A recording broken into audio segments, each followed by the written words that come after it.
Hey everyone, it's Jason. Welcome to an unboxing component video for Massive Darkness. It's a dungeon crawler miniatures game. This is by Simon, so of course it's going to have a lot of cool minis. I'm not going to spend a ton of time going through the book and how to play. I'll just do like a little brief one.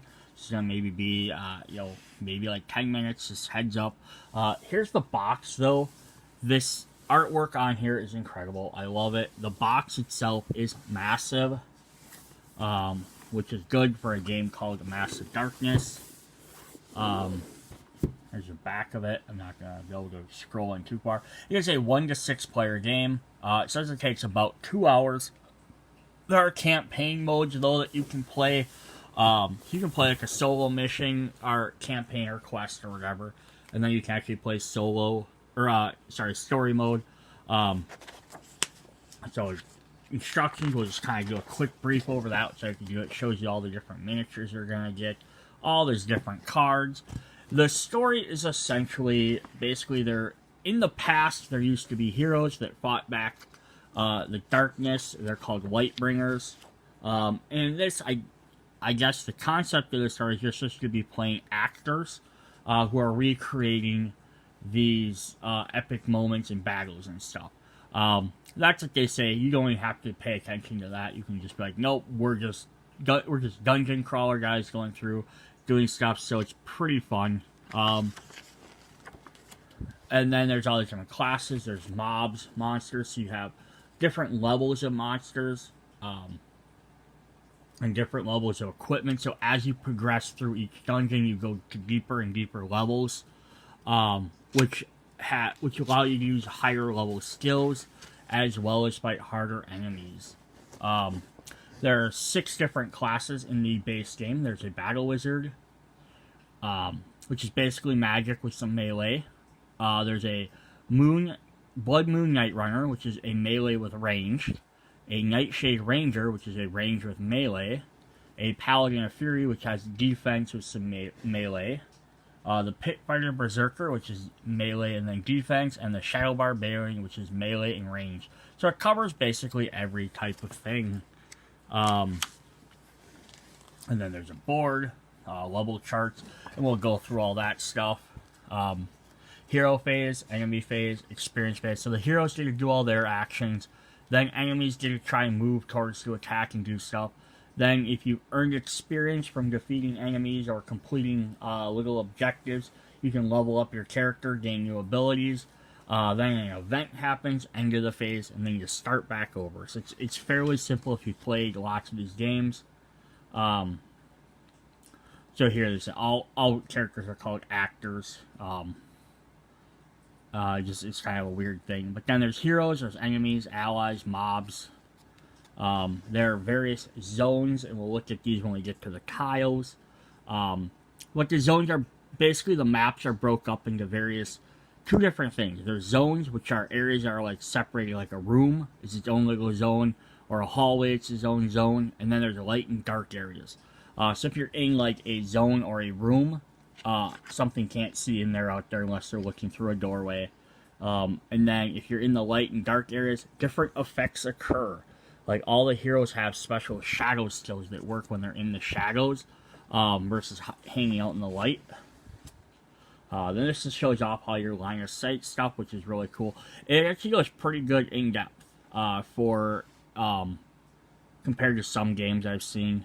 It's showing, like, everywhere you can see, where you can see with what character, how you can move, how the leveling system works. Combat, here's your hero board, and I'll go over more of this when we get into each different thing. Class sheets, you get a bunch of sheets for that. There's equipment cards, with various types of melee, ranged, magic, and defensive. Enchantments, oops, I skipped a page. We have regular items, we have consumables, various symbols on the cards, enemy cards, which will list all their various stats, which we'll talk about again when I get to those. There are basically 2 different overall types of monsters. There are mobs, which are made of your minions and your leaders, which are the same type. There's usually like one advanced version, and then there's like some smaller versions which make up your mobs, which kind of form a group. So you have to take out the minions, before you can take out the leader, but all together they're called a mob. And then there are agents and roaming monsters, which are a little bit more unique characters, which are a little bit harder to fight. And then all the enemies have the same thing with attacks, ranges, all that stuff. And then enemies can also become called guardians. So if they draw equipment and they're holding equipment, they actually get to use that equipment against you. And if you beat them, you gain that equipment, so that's kind of fun. Then it just goes over all their different actions you can do on your turn. You can do attack actions for various ranges. Do nothing. Get up if you get knocked down, if you're stunned. And you can use movement. So you have one of your action points, which you get, 3 actions per turn. So one action point gets you 2 movement points, which is sort of confusing to try and remember. But for every 2 movement points, you can do a bunch of other things, such as move, of course, open doors, which add new monsters in there. You can pick up items, you can and then your other actions, you can reorganize or trade items with players next to you. So maybe, for some reason, you have a staff that you're using at the time, or a sword that you're using, but you got a better one. You could give one to another player that might need it. You have signature abilities and transmuting to get rid of less equipment. It's just kind of fun there, so you can upgrade your abilities. Enemy phases, trying to move. They actually show a good explanation here on how enemies move. By saying like who they can specifically see. So like in this first one, they're going to go after this guy because they can see him, but they're going to attack Bajoran first because he has more XP. And on the bottom one here, it's showing this creature moves 1 down towards this character, because that's who they can see, but once they're there, they can see this one, so they turn that way and attack him. And even like this one, they're saying, enemies on the same exact space as that character, but they're going to attack the character with more XP first. So in that sense, and they can't see this guy, so they're going to attack regardless if they're standing right next to someone. And then it's showing this other character steps out of the doorway, and then he's going to do the same thing as ranged attack. You know, if one of these guys only had melee, he would only be able to attack the guy next to him, regardless of everything else. But yeah, there's some different things, and it just shows more examples of all that stuff. Really good detail. How experience works. Levels. End phase. How combat works. Combat works fairly simple. You count up how many dice each character has. So there's reds, yellows, greens, and blues.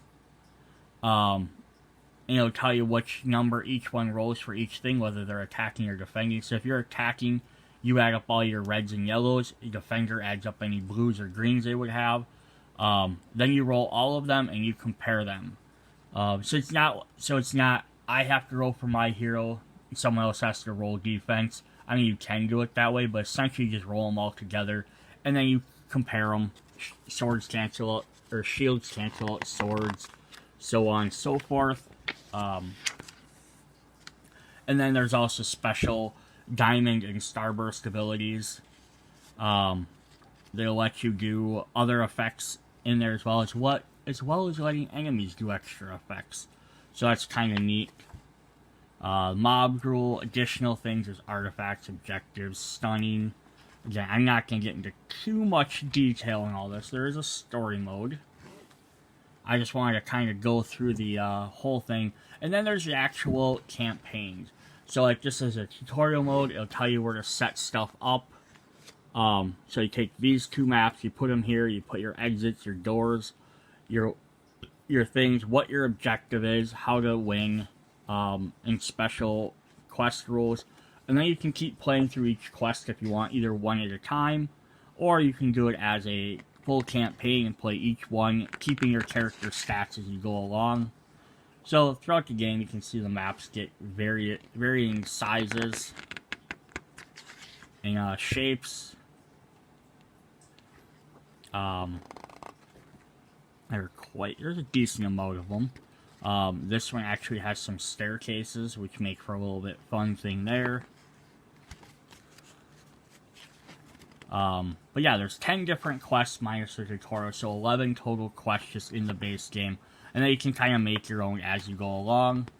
And then this page goes over skills that the characters have, as well as just reminders on various combats and enchantment abilities, conditions, glossary. And then the back page will be your, just reiterating what everything does and how you do everything. Range of weapons, XP, all that type of stuff.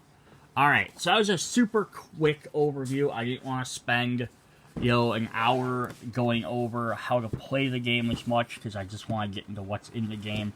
It's a dungeon crawler. Inside of the box here, this is kind of neat. On the outside, it's going to show portraits of a bunch of the 6 heroes, as well as some of the roaming monsters. So if you're watching this, you also may know there is a Massive Darkness 2 coming out.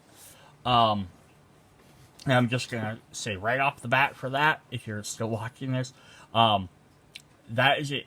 Since it's not currently out in my hands, I can't say 100% for sure on anything, but essentially they've upgraded all the types of components and how the game works and how the cards. They've made the images simpler. They changed how classes work a little bit, so it's not 100% compatible unless you got the Kickstarter conversion kit. Then you can take all of the characters from Massive Darkness 1, put them into Massive Darkness 2, plus there's some campaign stuff to use for that. So when I get that, I'll probably make a video maybe looking over some of the comparison between the two games. But if you're looking at between the two, I would right now recommend getting Massive Darkness 2, unless you can find all this stuff really cheap for this game. Because I'm sure it's definitely fun. I think they just made it a little bit better in Part 2. That being said, let's look at what we have. So we're going to have a token sheet to start with. So we have like a starting token, some various other locations like library, treasure chests. We have some stair tokens, bridge tokens. So there's some parts of the map where you have to walk between 2 different areas. There's some doors, some level tokens, and there's 2 for each. 1 to keep track of, I think, for like monsters and stuff, and 1 to keep track of rooms. And on the back side, they flip over. The doors are all open. These are showing that room is no longer activated. Then they have some other symbols on the back here. We have an exit token. Some corners, which are kind of neat. So you can wrap the stairs around the corners. So that's our first token sheet. Our second one has some more of our 4s and 5s. This is a starting token. The other one is, I forgot what that one was. We have some 5s. We have some treasure chests, some upgraded treasure chests, some pillars that you can't walk through. And then mysteries for all the different chests. You don't know which ones are which.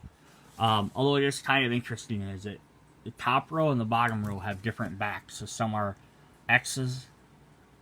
Oh, they're all X's. Oh, they're just spaced differently. That shit threw me off. I thought they were like different symbols. But yeah, there's all those. Alright. And there are upgrade kits for those. They're just not in the core set. Alright, so then we have this big box here. And then we have a tray in here, which is going to have a bunch of the other stuff. So we'll look at that stuff in a moment. Let's look at what is in this box.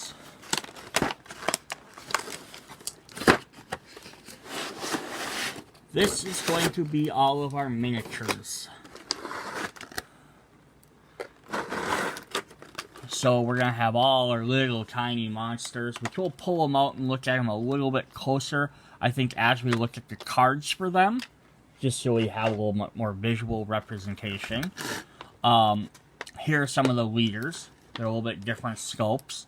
The brown ones are all your heroes. We have our boards to play on. So this is health. Your item cards can go here. Your character card, armor, experience tokens. Plus, they have some nice little slippy spots. And you're gonna get 6 of those, so you can play all 6 characters. Plus, we're gonna get some different colored bases and pegs that match, just so you can match your characters and your bases together. And then this little one here is going to be the roaming monsters, which are like the bigger, more unique bad guys. So, alright, we're going to set all of those guys off to the side. Let's look at the other components we're going to get.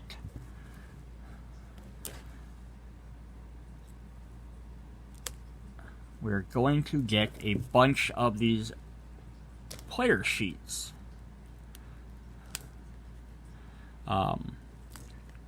Well, I open these. So I'm not going to sit there and do all the comparisons about what changed or is different in Massive Darkness 2 in this video. I will wait until the game comes out and I can do a separate video for that. So I'm not going to just mention that type of stuff, because there are some differences of things I think are done a little bit nicer. But here we go. So we have all these different sheets. There should be 6 of them. There's our Battle Wizard, our Paladin of Fury, Blood Moon Night Runner, the Pit Fighter Berserker, Nightshade Ranger, and Shadow Barbarian. So you're going to get a bunch of these. You can always go to the website and you're supposed to be able to print off more of these. But this is how you keep track of your different abilities. So if you're playing, you can put your hero's name, what player it is, your XP. That's for more campaign reasons. Just that way, while you're playing multiple things, you can keep track of this. So every character will have, or every class rather, will have 2 special abilities. They'll have a free class skill, which the Battle Wizard has Teleport 2, and then they'll have a signature ability, which you have to spend 1 of your XP to use. Since you can only max out XP after so much, you're gonna, maybe early on, you might not use these abilities as often, or you're gonna use them as rarely as possible, just so you can save your XP up to buy your skills and stuff. But after you start getting higher levels, you're probably gonna find yourself using them more often. Although the way the experience gains, for every mob or every minion you kill, you get 1 XP, but then every mob leader, agent, or roaming monster anyone kills, the entire team gets a bunch of XP, and it goes up in different amounts. So you're going to find yourself as a group, as you're taking out more and more monsters, teaming up on them, you're going to gain experience fairly quickly, it seems. So they're all going to have various skills here. So they have Enhanced Health, Shadow Magic, Sword and Spell, Life Siphon, Freeze, and Fireball. And these are just going to say the types of skills they have. So the level on the top dictates what level of the dungeon you have to be in. So you start in level 1. So once you purchase one of these 4 skills here for 5 XP, you can put a check mark by it. Now you have that extra ability to use. And you'll keep them when you hit level 2 in the dungeon. Now you can access these. If you're playing a campaign, you enter a new dungeon, you'll start at level 1 probably. I think you can up the difficulty if you choose. But if you start a new dungeon, it's like your 3rd campaign, you start at level 1, you only get these. Once you hit level 2, you get these. Then level 3, you get any one you've already purchased. But you can only purchase them in order. So if you want this level 10 Sword and Spell, you have to buy this level 5 first. And they're just upgrades of each other for the most part. So like Enhanced Health will give +1 max health, and then we'll have +2 for the other 2 levels. Shadow Mode will have attack. Blank rolls get +1 damage, and then if you're in Shadow Mode, your attack blanks get +1. Plus, you may flip 1 blank result. Sword and Spell, attack, reroll +1, and then +2 attack and reroll attack or defense. Life Siphon, magic. Hero or one ally in line of sight may heal 1, and then magic they may heal 2, and then if you get to level 5 they can heal up to 3. Freeze, double magic, you get two of those burst abilities. You can stun an enemy. Otherwise, it only costs 1 to stun the enemy, and your attack you get plus 3 wounds if the defeated defender is stunned. And then finally, that Fireball gives you 3 attack, or 3 attack if you have a diamond, you get 2 attack, or you get 4 attack and 3 attack. So it's the different stuff that character can do. So then we have the Paladin class, which is going to get its signature.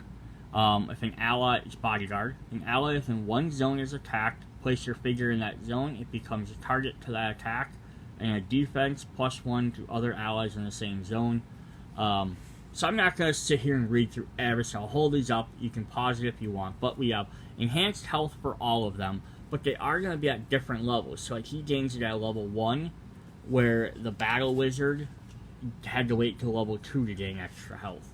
We have Light into Darkness, Shield of Fury, the Almighty Tank, Bastion of Defense, and Taunt. So they're going to get some different abilities there.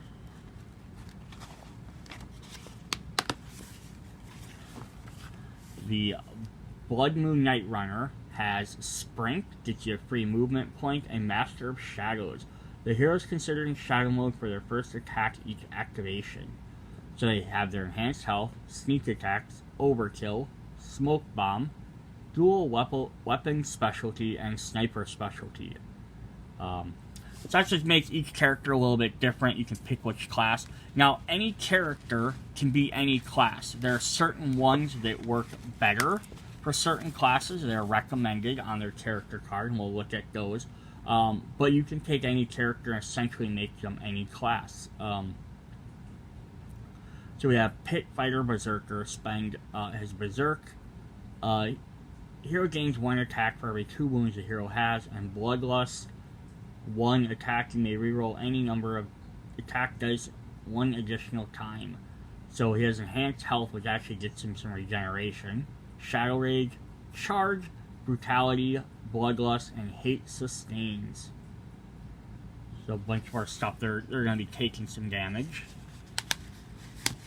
The Nightshade Ranger, which is your archer class, has Slippery and Find Weakness. Enhanced Health, Shadow Hunter, Range Specialist, Defense Training, Precise Aim, and Safe Shot. And then finally, we're going to have a Shadow Barbarian, which has Crush and Endurance. Gains regeneration right off the bat. Or level 2, I guess. Enhanced Health, Shadow Frenzy, Charge, Throw Weapon, Sustain Damage, and 2-Hand Specialist. Now, so this, the Berserker also has Charge. It gives him Charge, Charge Melee, and Charge Melee with some 3. And then this is Charge Melee, and Charge Melee +4.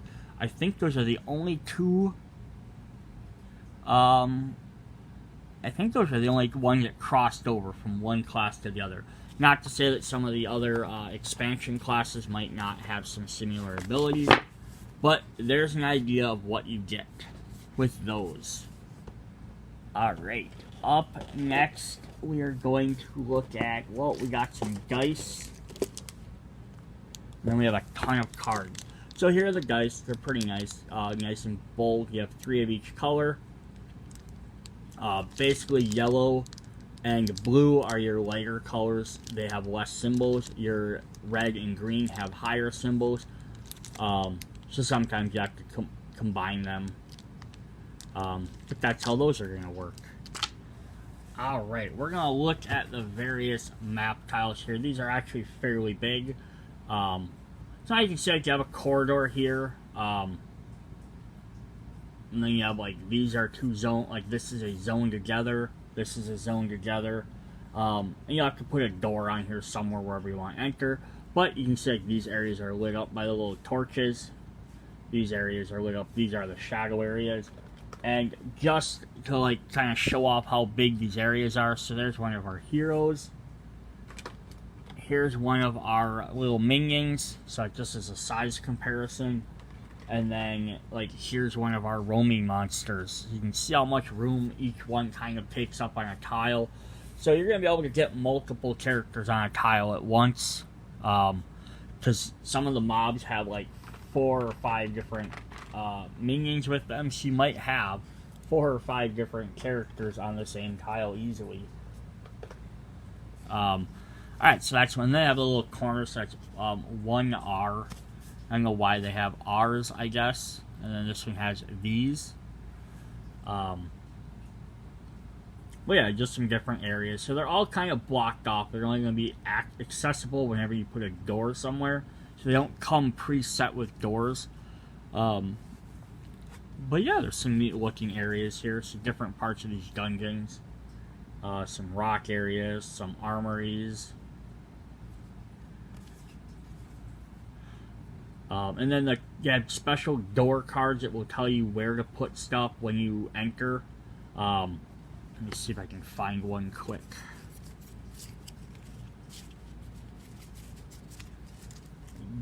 Door card, door card, door card. So you're going to get these little door cards. So if you open up a door, you're going to flip it over, and it's going to say, for example, square 1 in the zone. So if I'm in this area here, where I'm sitting at, and I open a door into this spot. So I have a door here and I walk into it. I'm going to, in the first spot, I'm going to spawn a guard card. And I'm going to put 3 treasure chests, and then the next area, I'll put no enemies, but I'll put 3 more treasure chests, and then if there was a third area, I would put 2 more treasure chests. So that's just a different way to do that. And there's going to be a bunch more of those, and we'll look at another one quick.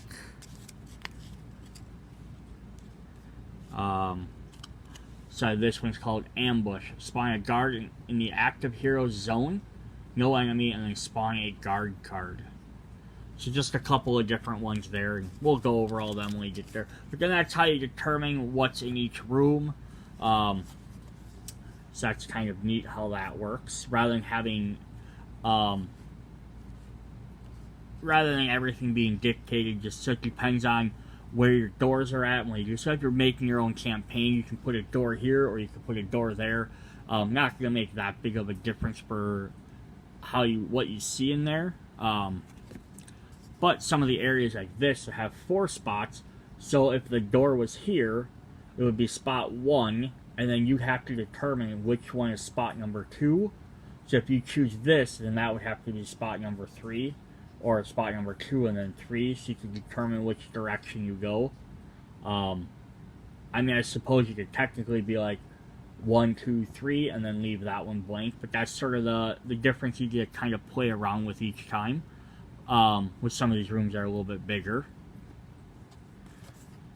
There's that one, so it has a corridor, so it's kind of like the other one. I think lots of these are going to be the same. Like this one's going to be this, like, again, a big S path, which have 2 rooms, but they are on different sides. So just kind of like reverse of each other. We're going to get a lot of these T ones. But the light spots and the dark spots will be in different areas, and they do make a difference, depending on if you're trying to hide or not. But a lot of the same patterns over and over. But the artwork on these are really cool. There's a lot of detail in the artwork and like what's going on in each room. So that's another, like, so watch them like the S-type paths or the T path. Like there's a set of stairs that go down to another tunnel. Here's a cross path. Well, it's actually a cross here, and then this is one section.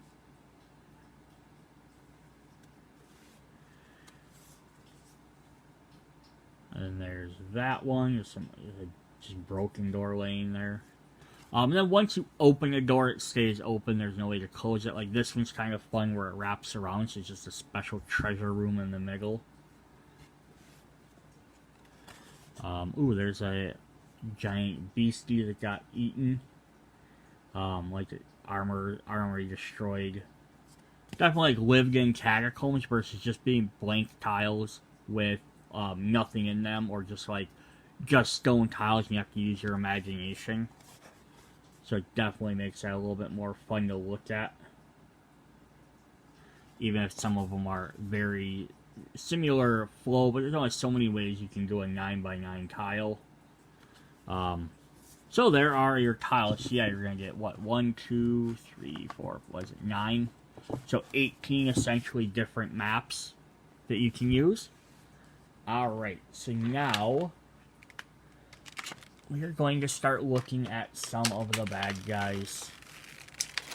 I'm trying not to drop these. I'm going to pause for just a sec. Alright, we're going to jump into looking at the miniatures. I was just trying to sort them out quick so I knew which ones are which. So on the back of the cards, there's going to be these, it's going to say guards. So they're going to be the various levels.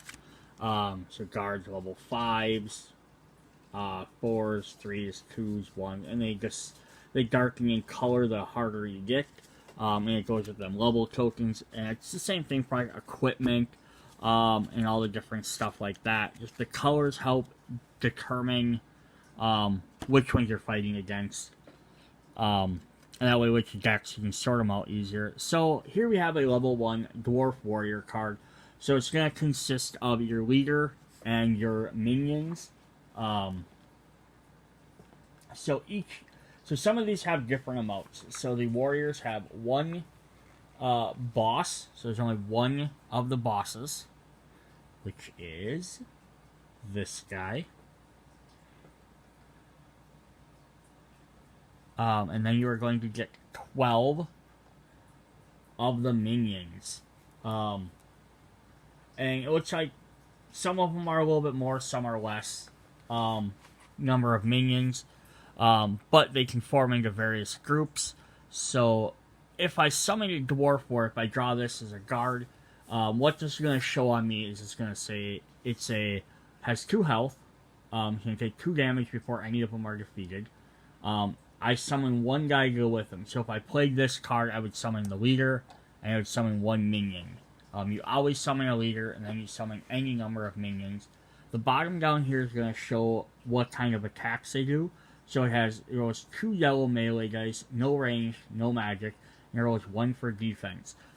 And then as my heroes are fighting these guys, they have to take out all the minions first before they can fight the leader. So if there was like 3 minions out, each one has 2 health, if they rolled to do 6 damage, somehow they could take out all 3 minions in 1 turn.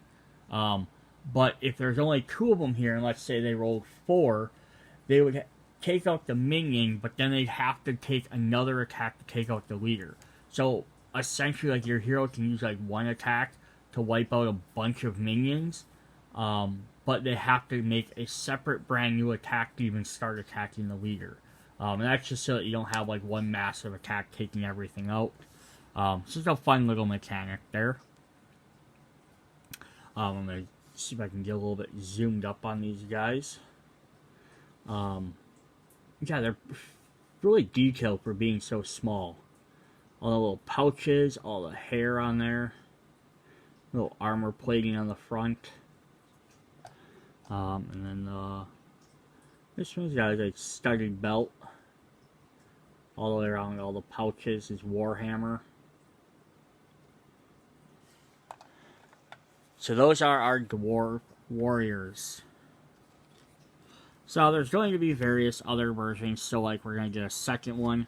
Then we're also going to have Dwarf Defenders, which will have their leader.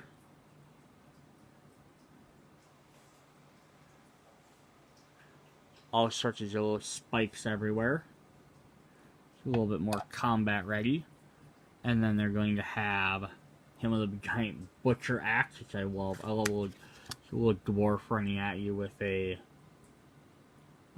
butcher knife. What I want to do is, where did I have a hero?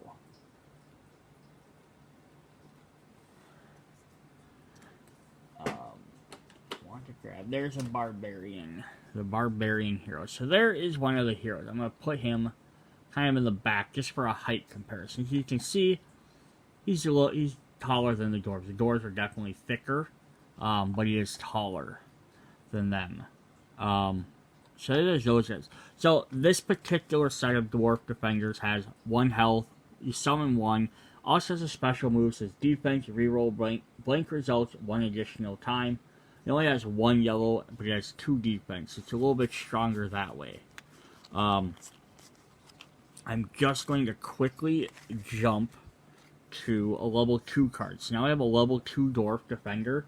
So this one has 2 health. Melee defense, so if you're being attacked melee and you roll a diamond and inflict 1 wound to the attacker, this one has 2 yellow attack plus 1 green and 1 blue defense dice. So there's a difference between the level 1 and level 2. Gains a health, gains 1 extra attack, has 1 less blue die, but has 1 green die, and the green die are a little bit better. Its defense ability is potentially worse because you have to roll that special thing. But that's the difference there. And then both of those seem to be the same. Like the level ones seem to be the same, but per level they can change. Same thing with the Dwarf Warriors. It's 2 health, but it has 2 attack, and now it has 2 defense, but it gains an attack ability. Alright, so I just wanted to show off some of the differences, but I'm going to keep going through these all in order of characters, or levels. So we went through our 2 dwarves. Now we have some Goblin Archers. So this Goblin Archer, which he's using it as like a staff. And then we have one that the minions actually look more like archers. So let's take a little bit closer look at those guys. He got a little knife. Again, they got some pouches. As I said, using his bow is also like a staff for him to kind of lean on. An older one. And then we have like the younger goblin. Looks like he, like the pose where he just shot it, which is really cool. Alright, so those are those guys. So those guys have 1 melee, 2 ranged, and 1 defense. They also have a ranged ability. What that means is if they're within the line of sight of someone, they can do range damage for 2 dice. But if they're right next to somebody, they'll hit them for melee. They'll hit them with their bow staff. And you're going to get 2 copies of those. And probably just leave these other guys up here for now. Put those ones back up there. Then we also have some Goblin Warriors. So you get 2 sets of dwarves, 2 sets of goblins, and 2 sets of orcs. So our Goblin Warriors here. 2 attack, 2 defense. He's got a big old jaggedy sword, which looks like you do not want to get stabbed by that. He's got the high helmets on. I'm not really sure what the whole thing of that is, because lots of them all seem to have that. It might just be an aesthetic style for this world. But like the details on that cape and everything are pretty awesome. But you can see the goblins are a little bit taller than the dwarves. And this one has a big pouch like in his center, or like the front of his shirt. He has 2 swords. Or a sword and a dagger, rather.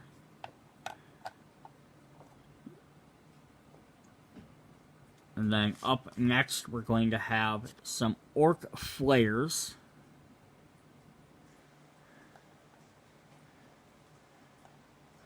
So Orc Flares they're a little bit more of the powerful end on the level 1s. They're going to have 3 of health. No defense, though, but they have 1 red die. So they're going to basically just take damage. But they are going to be able to do a lot more. This guy's, again, kind of like a shaman leader. You see his bear claws in the front.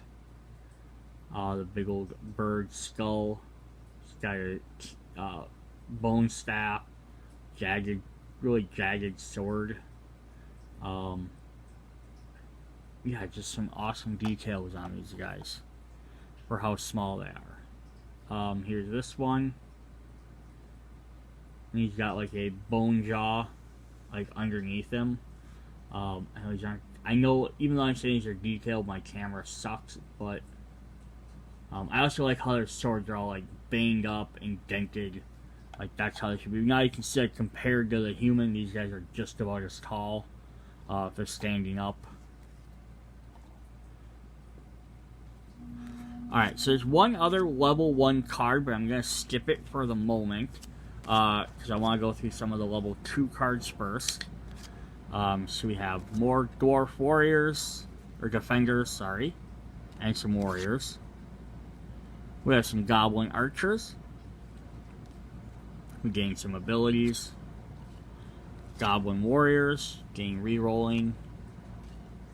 Then we have our last type. We have the Goblin Enforcers. This is the last minion type we haven't seen yet. And they show up at the end of the level 2s. So there we have, yeah, big old guy with the, like, clubbed or a studded type mace. Plus, he's just badass with the spine on the back. And then this guy, who actually has a shield, which is really cool. He got a sword down there, a big diamond-like axe. And these guys do have defense, but they also have 2 different dice, plus they have some attack abilities. So then the last thing we're going to have in terms of level 1 and level 2, or like generic guys that aren't the roaming ones, is we're going to have agents, which are specialty characters. So, I didn't go over this, which is where I forgot. I'm going to zoom out quick. So, Dwarf Defenders, you get 1 boss, 6 minions. Warriors, you get 1 boss, 12 minions. Archers, you get 1 boss, 12 minions. Goblins, 1 boss, 12 minions. Orc Flares, 1 boss, 6 minions. And Enforcers, 1 boss, 6 minions. And you get 1 of each of the agents for each group. So what is an agent? Agents are basically more powerful versions, but they don't have the mobs with them. So the other thing that's different is, because yeah, they don't have the mob number on the side or the minion number, they also have health equal to the number times the number of players. So if you're playing 1 player, this guy's only worth 2. But if you're playing 2 players, he's worth 4. Playing 4 players, he's worth, I think it's 2, yeah, so they go up incrementally for the more players, so they get harder and harder, but they're kind of like specialized. So he has 2 attack, 1 defense. At the end of the enemy's phase, spawn a guard on the level token of this tile. This is why you want to take care of them, because they're going to keep spawning more and more enemies. So that's not fun for you to get. And then, yep, so this guy has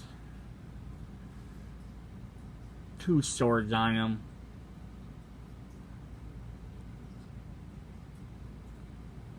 Now, it would have been, in my opinion, it would have been neat if these guys would have had, like, specialty names, instead of just being called, like, they could have a classification called agent versus a mob or a roaming monster. Would have been neat if this would have been, like Guroth or something like that, just an actual name for the character, because there's only 1 of them. We have the Dwarf Agent, who also has 2 swords. Although I'll bet they're very tiny, but look at all that studded armor. Whoops. He has a tattered cloak in the back. So this one has 3 health, a little bit stronger, 3 attack. But he's also a level 2, the other guy was only a level 1. Again, at the enemy spawn phase, you add another token. Alright, so that was level 2. So now we're going to look at level 3s. And we're going to kind of fly through these, but I'm not going to look too much at all these. You just kind of see the stats as you go through. So we have our archers, we have some more warriors. Then we have our last agent. We have an orc agent. He's going to come in, times 4 health. He summons guys. Lots of defense, bunch of hard attacks. More of that studded armor. Kind of keeps the aesthetic of the characters. Got some runes around his neck.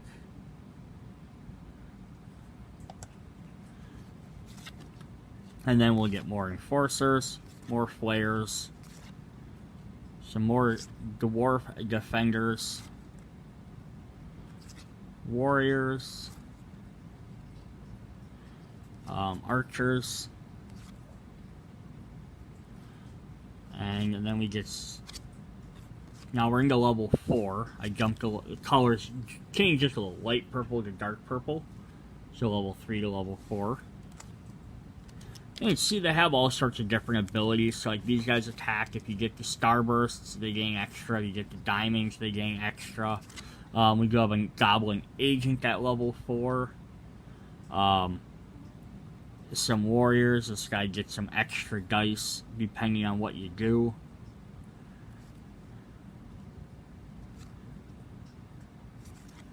So those are our level 4s, and then finally our level 5 mobs and agents are, we have a dwarf agent, some defenders, warriors, archers. Yeah, if the attack wounds you inflict the same number of wounds to all other heroes in the same zone, so it's kind of crazy. And you can see they're starting to have like the level times 2, so they're gonna have 2 of them out. I don't think any of them generally just summon like all 6 or all 12. This is so you can have multiple groups spread out. An Orc Agent, and finally Orc Enforcers and Orc Flares. Alright, so that's all of our guards, our mobs, and our leaders. Up next, we are going to look at roaming monsters. So roaming monsters are going to come in 2 different types. We have lesser and greater. And there are, I think, 6 for each. Yep. So it's the same characters, just they're basically like if the agents are like the specialty versions of the 3 major main classes, dwarves, goblins, and orcs. These are like all the other demons. They're a specialty. So we are going to get like let me scoop that up a little bit. I fell off a bit. Alright. So we have like the Abyssal Demon, or Abyssal Demon. This is a lesser roaming monster. So it has 4 health, attack, gain diamond, 1 wound, and heal from Abyssal Demon. But it starts off with a 2/2 magic and 2 defense. And that little feller, I say little, but he's not. So this is a roaming monster compared to one of our heroes. So as you can see, they're actually quite big. They're going to take up a lot of room. And they're going to be powerful. But you gain, I think, 5 XP for everyone in the party gains 5 XP if you take out one of these guys. So you're going to want to team up to do that. Now, just to show off the other version really quick, so then we have the greater version, which gains more health, wound and heal from Abyssal Demon, repeat 3 times, so if you get up to 3 diamonds, you can do this multiple times, plus he gains 2 dice in each of the stats, so he goes from having 2 red to having 1 yellow and 3 red, from 2 magic to 1 and 3, and from 2 to 1 and 3. So he gains a lot more powerful, a lot more health. And then his ability just has repeat 3, so you can do it multiple times.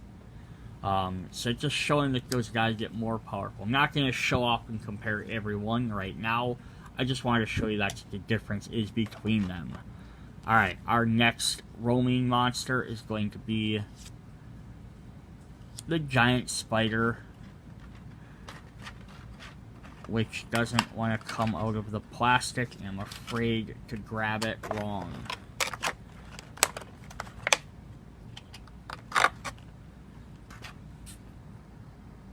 So yeah, so this guy's a little... He's not essentially any height-wise bigger, but he takes up a lot more space, and he will eat you very easily. So let's look at that. Yeah, he's held in by the middle, like his limbs aren't actually attached. But look at that detail on there.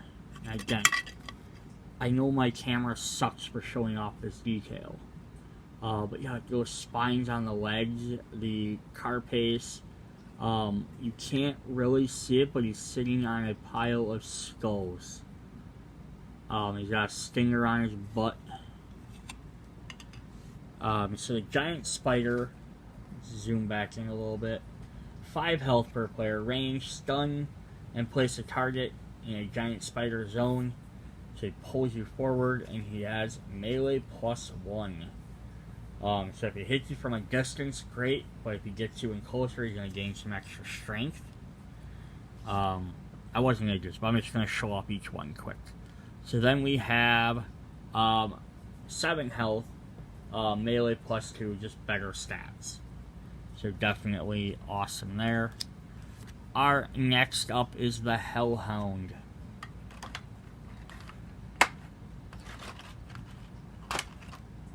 There is a Hellhound. In comparison, a fiery beast. Fire tail, fiery mane. Got his fangs sticking out. I mean, just look at some of that detail. It's crazy.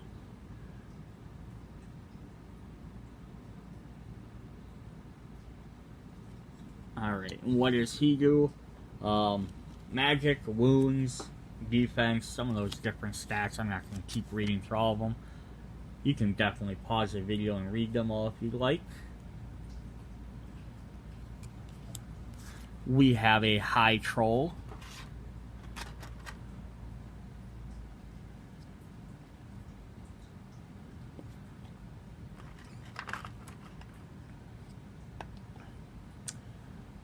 Alright, who just has, you know, he's not as bad as the other ones. He has lots of health, and he gains some attack, but he has, you know, less dice. Just kind of like the... There's going to be some of these guys that are better than the other.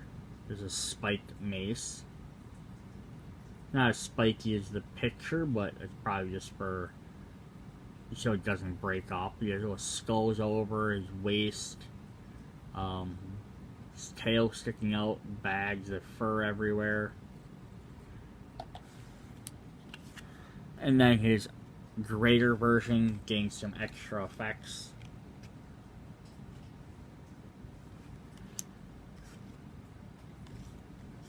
We have the Orc Mage.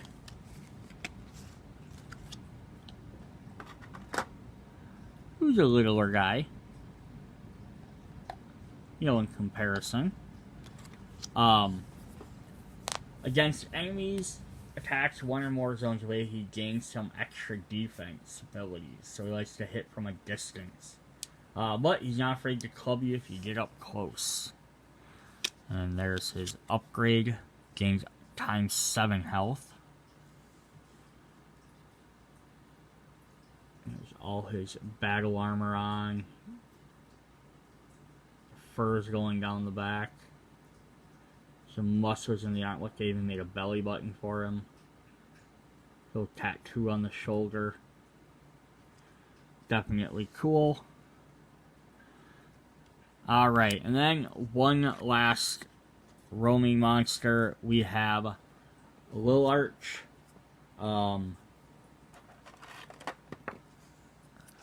Whoops. Who's looks like a Gorgon of types. I know this guy fell to the bottom. I'll figure it out later. Whatever. Yeah, so again, she's got super strong health, which is lots of attack and a lot of defense. She has a weapons brigade. She has a snake body, which is really cool. But then she also has like armor on. you don't usually see. I mean, it could just be like more decoration than actual armor, but still, that's pretty cool. But she got a scimitar, a little dagger on the top. I can't remember all the different types of these different swords, which is all different manners of swords in each of her 8 arms. Her hair sticking way out, that is definitely cool. And then her powered up form, she gains more defense, more attack, an ability, and some health. Alright, so that was all of our monsters. So up next, we will look at all of our heroes, and then we have a bunch of items to go through. Alright, up next we have our heroes. So they're all going to have these nice, beautiful pictures on the back. And then on the front, they're going to have some abilities. Like I said before, each one can be any type of class. So they're going to have a basic skill, a shadow mode skill, which is in there in the dark. If he attacks and he gains Starburst, he gets extra wound. They have a specialty skill, which says once per activation roll, roll 1 yellow, deal 1 wound equal to a number of attacks and Starburst to 1 enemy in the same zone. And then his recommended class, it says he should probably play as the Shadow Barbarian. But again, you could have him be anything, but his skills kind of work towards that. They're little minor abilities for that, so each one kind of works towards a thing, but being that they can be anything they want to be, they really could have just tied them into a class and it wouldn't have been that big of a deal. Because I don't think the ability is going to make that big of a difference. Just if he's playing a ranger or a healer, one of the healer type classes or mage classes, he's probably not rolling as many attack dice. That's the slight difference you're going to get. Versus if he's playing the berserker or maybe like a paladin class, he might be rolling more attack dice, so his ability might trigger off a little bit more often. But there we have the Jorn, or Jorn. Yeah, he's got fur belt, big giant two-handed battle axe. So basically he's our barbarian. We have our battle wizard, Elias, which I have backwards. Shadow skill, plus attacks take +1 starburst. Special skill is that once per activation, roll 1 yellow and deal wound equal to the number of swords to 1 enemy in line of sight of range 0 to 2. So yeah, he can do spells which hit anywhere from 1 to 2 spaces away, or he does melee, so he's up close. It's kind of like your Gandalf. The other guy, he was like your Conan. This should be like your Gandalf for fantasy tropes. But yeah, like he's got his wizard staff in one hand. It says all have pouches and stuff everywhere. Oh, we can look at his picture on the back, a little bit better picture of him.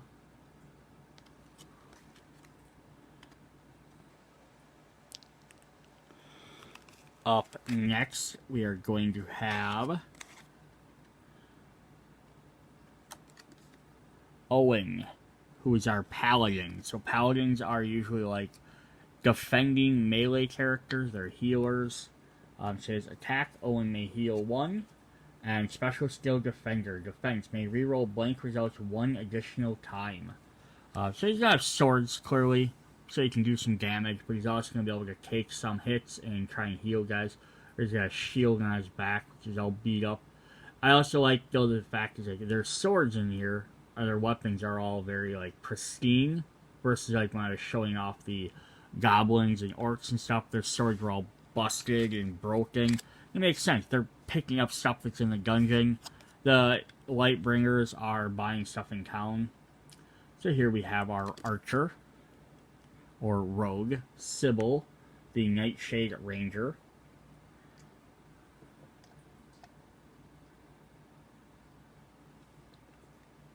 Shadow mode. Get a Starburst, get 2 attack. Special Skilled, Eagle-Eyed. May reroll blank results 1 additional time. And this kind of also goes through some of the different races.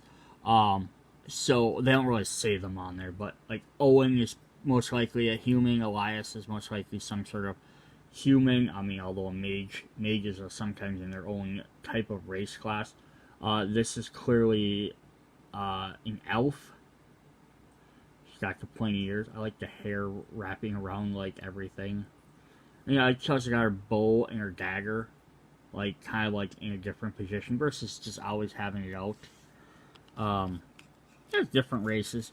So we're also gonna get our gnome or dwarf, I guess. I'm not sure which one he would be. We have Siegfried, who is our shorty guy. Attack +1, shadows, and special skill revenge. When Siegfried would take one or more wound from enemy attack and may inflict 1 wound to the attacker. So he's recommended to be the berserker. And he's got a mace, big studded mace there. He's got daggers in front of him. On his crotch, he's got a little tiny shield. But yeah, his whole goal is berserker is all about taking damage. And then finally, our 6th hero we get is Whisper, who's our assassin. So Blood Moon Night Runner. Yeah, basically an assassin type class. Shadow mode skill defender gains -1, and special skill swift. +1 movement point per movement action. So you can do movement stuff, get around quicker, pick up stuff quicker. Some nice little detailing on there. Cape, swords, you might little spikes on the edge of the swords, just kind of neat. Definitely don't want to get stabbed with one of them. They're going to hurt just as much coming back out. Alright, so that's all we have for miniatures. Up next, we're going to have all the different item and other cards like that. I'm going to kind of fly through them a little bit quicker. I don't want to spend a ton of time reading through every single one because there's a ton and lots of extra stats. So one other thing I did want to show off was the board here. We did look at it before, but what's neat is when your hero card goes in there, and it's got room to slide out. Plus there's enough room that if you did sleeve it with at least a cheaper sleeve, it's not like too high, it should actually fit in there just fine. I was going to say, do I have a sleeved card sitting around I could test this with? Of course I don't. So here's an Arkham Horror card. Just for an example, I just want to show what a sleeved card would look like in there. So these are penny sleeves, but it's going to fit in there, and I can still slide it out fairly easily. You can always tip it out too, but if you need to pull them out to swap them around for some reason.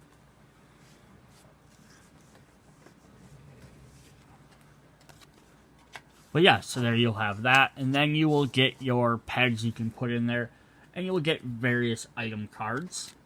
So this is a level 2 treasure. So it's going to have like one-handed, so you can put it in one of the hand slots. And of course, since I have this sticking up, it's not going to sit in there. But the same thing, it'll fit in there just fine. And if you have a sleeve up for it, you'll still fit in there just sleeved. And the same thing, you have one there, and then you have armored cards. So that makes that really nice. A little play area to hold all your cards so you know right where everything goes. Then let's look through these cards. So, we have treasures, events, and doors. Let's look at some of the doors and stuff first. Alright. So the doors are going to be red. And they're going to have different stats. And so each one's going to have 3 different areas. I believe they'll have 3. Yeah. So these are going to tell you what you do. So this one, you're spawning guards, which room of the zone you're spawning them into, and what goes where. number of treasure chests, whether you spawn a guard or not. We have heavily guarded, so that one gets you 2 different guards. We have an ambush, which gets you a guard in the active zone you are, so they pop out, but you do get a unique treasure out of it. Just some more guard cards. So a bunch of those. Another ambush. Another guards, and another ambush. So there's not a lot of variation. That would have been a little bit more cool if they had some different stuff that did different things. Especially because you do get some here that, like, so let's look at 2 of these guards. So yeah, no enemies, guard in the middle, no enemies, but it's the same 3-3-3. This one does guards at the top, but none of the other ones. So there's a little variation there. But I wish there was more than there's 10 cards. Would have been neat if there was more than 10, like 20, 30, something like that. But that's alright. Then we also have events. So after the hero plays, then the enemies play, then you check experience, and then you draw an event card, which is going to add other crazy effects into the game. So this is going to have more things, because the doors are only going to spawn things if you open a new area. You could choose not to go into those areas, but if you're looking for, like, the first mission, you're looking for a key. So you're going to have to dig around looking for that key into different rooms. You don't know what you're going to encounter. But if you've got the key, you can choose not to. So these event cards are going to, like, still make it so you don't, like, open up the first room, get your objective, and then you're just like, I'll just stroll to the end. They're going to pop up other things to fight against you. Plus, it keeps you from lollygagging around too much. Because you might be like, oh, I can go open up all these doors, looking everyone for treasure. We can take our time, like, do one door at a time as a team of, like, 3 or 4 players. You know, and this is going to keep you from wanting to sit there and just try and clean out the entire dungeon, because things are constantly going to come at you. So this is going to spawn a guard in a zone of the current level -1. So if you're, if you have to escape, it's going to start spawning stuff behind you. So we have another rear patrol. We have 2 forward patrols, which will spawn with some in front of you.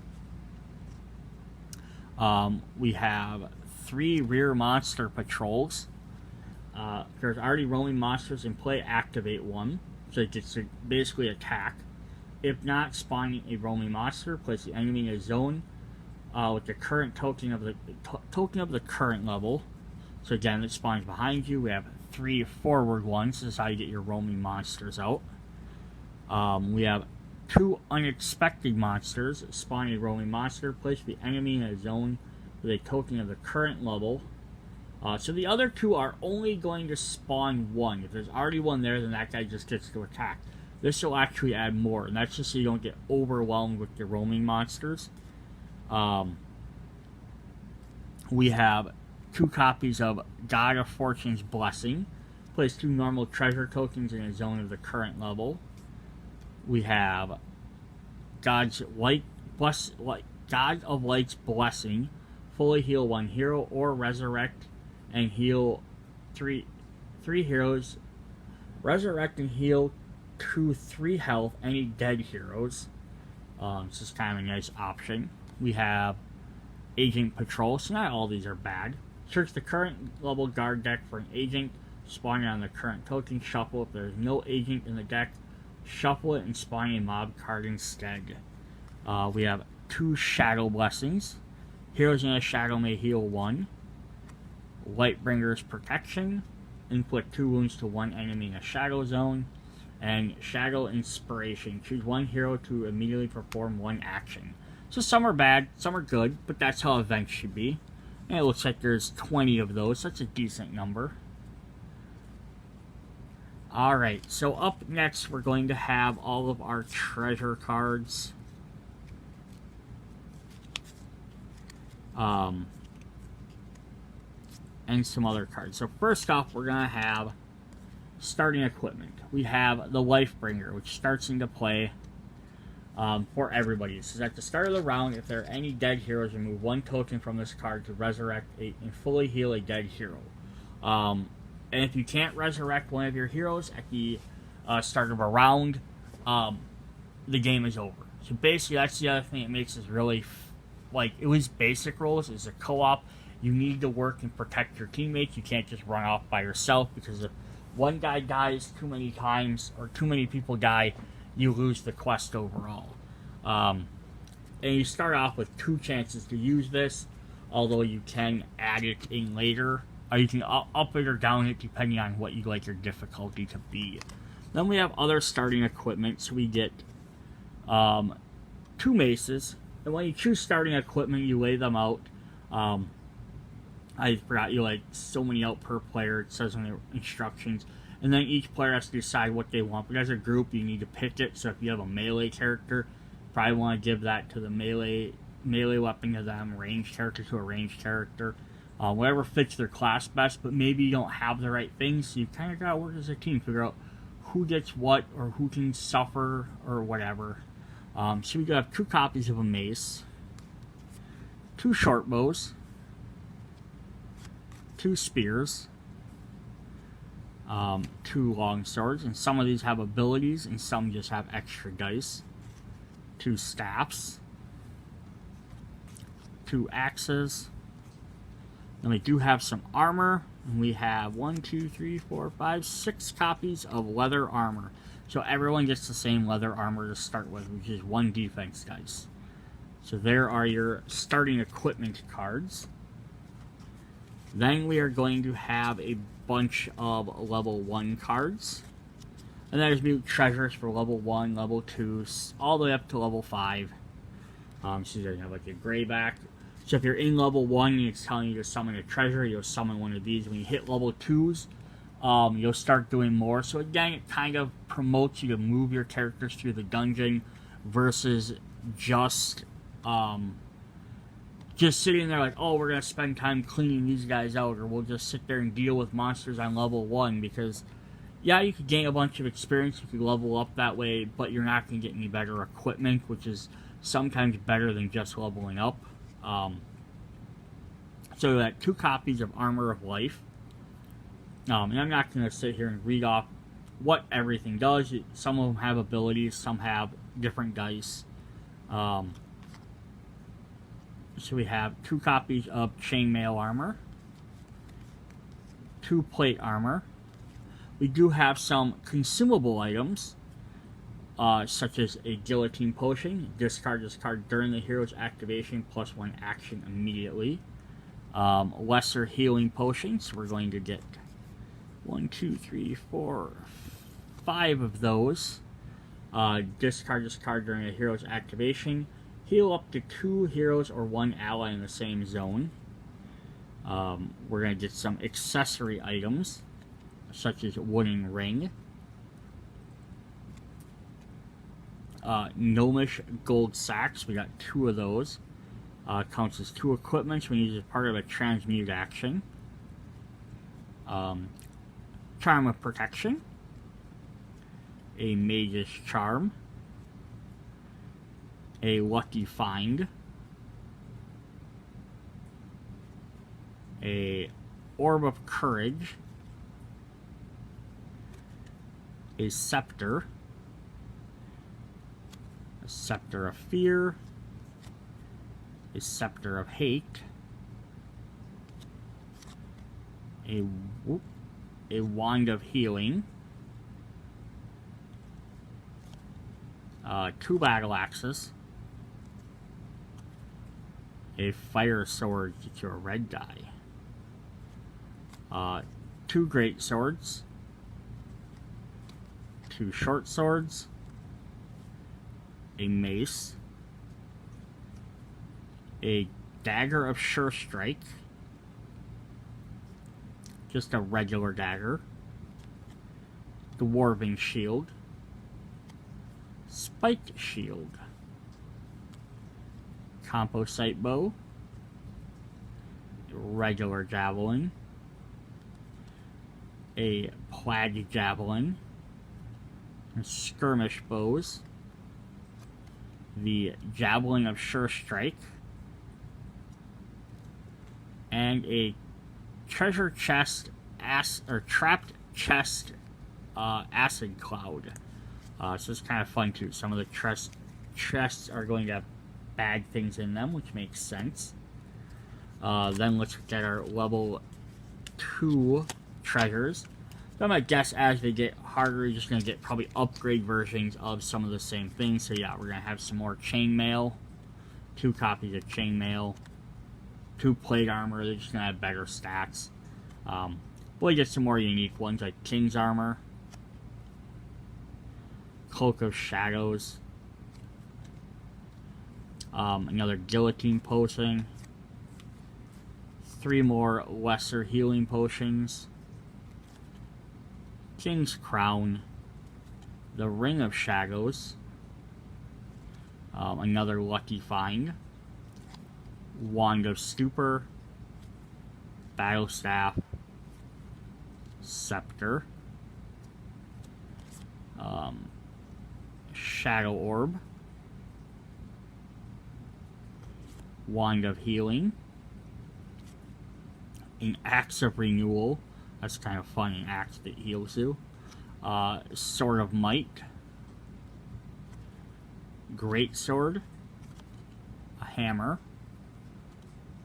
Ice Sword, King's Mace. We can make a King set out of this. War Mace, Long Sword, Short Sword, a Spear of Impalement, which I'm not sure what else you would call a spear, an Elven Shield, a Kite Shield, a Composite Bow, a Fire Bow, Javelin, Meteor Javelin, Javelin of Sure Strike, and another Trap Chest. This one's Sleeping Gas. So these are level 2s. So a couple unique ones, a couple that are just upgraded versions. Now let's look at our level 3s. Again, we're going to get some more, just better versions. You have Chainmail level, Armor level 3, some 2 copies of Plate Armor, Cold Iron Armor, just some regular healing potions. We got 3 of them, so no longer the lesser. Gloves of Fast Hands, Ring of Power, a double chest, another Lucky Find, the Meteor Scepter, Orb of Darklight, another Scepter, Staff of Defense, a Wand of Healing, an Ice Mace, a Battle Axe, a Great Sword, an Ice Axe, 2 Long Swords, a Plague Sword, another Spear of Impalement. But it's also neat is these levels, they also keep gaining some of the better pictures. They change a little bit.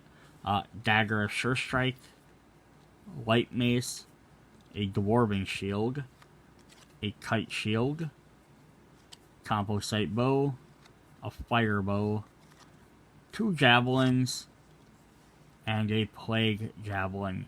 So nothing nasty in set number 3. Alright, set number 4.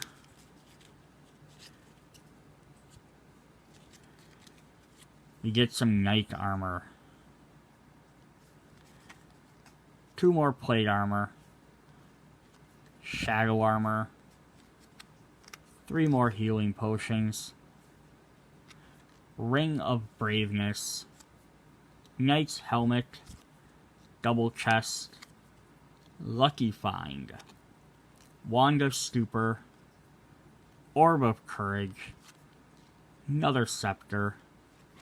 Scepter of Fear. Warrior Mage's Scepter.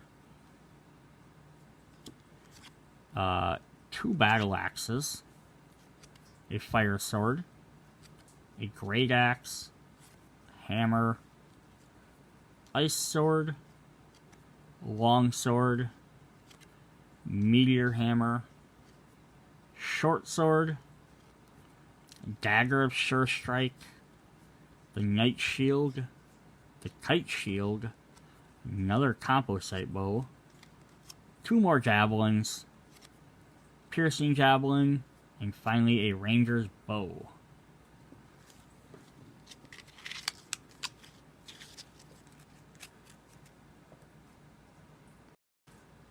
And then our level 5 treasures. Now these should be the really good ones, because these will be hard to get. So we're going to get upgraded chainmail,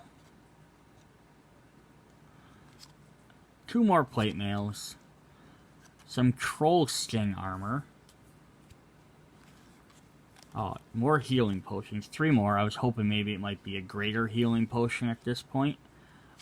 Quicksilver boots, a troll ring, a ring of power, double chest, ooh, a super lucky find, orb of teleport, scepter, another scepter of hate, which we had like initially, staff of final blow, a wand of healing, a fire sword, 2 great swords. Oh, those are like barbed. That's crazy. Headhunter, long sword, a magma sword, short sword, a vampire axe, a round shield, got 2 of those, composite bow, ice bow, javelin, javelin of fury, and meteor javelin. So that's all of our basic weapons and items.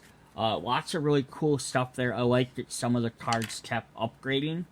The only thing I wish would have happened was I liked that there was the traps. Those were actually kind of fun. I definitely wish there was more. There was only 2 of them. That would have been more entertaining to have a lot more. Maybe have like some sort of like trap disarm mechanic. Like if you get a trap, like you have to roll a die to try and avoid it or something. But I get where that could be a little tricky, but that would have been more fun. I mean, for having, say how many cards are in each level. It does not. But up to level 5, there's 100. This is 176. That's including like the starting armor. So 176 cards, and there's only 2 traps. Like there should have been like 10 traps. Like at bare minimum 1 per every level would have been neat, because then at least there's a 1 out of every like 25 cards that you could get a trap. That would have been a little bit more fun. Even if something would have been like, I'm surprised there wasn't a mimic card in there. That would have been cool too. So now we're looking at the very last set of cards we have, which are special artifacts. So these are ones gained through quests. So you won't get these just playing a single campaign probably. You might get them during the campaign, but they're more for if you're playing a single match. If you're playing a full campaign or story, these are going to be more beneficial. So these are Barbarians Helmet. The hero takes half damage from melee attacks, rounded up, and gains +1 action. And these don't have a special slot. Berserker's Gauntlet. Defense +2 shields, +1 melee action with melee strike of +3.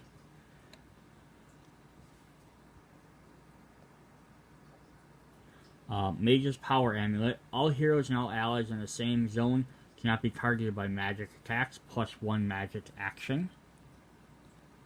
Night Runner's Mask. When a hero enters the enemy zone, inflict 3 wounds to each enemy there, +1 action. Paladin's Crown. When a hero or an ally in line of sight heals, heal double the amount instead, +1 action. And Ranger's Gauntlets. Attack, cancel all defense enchantments, +1 ranged action. So there's 1 for each of the different 6 classes. So that's really fun too. Just extra little bonuses. Alright, that is what we would have for this game.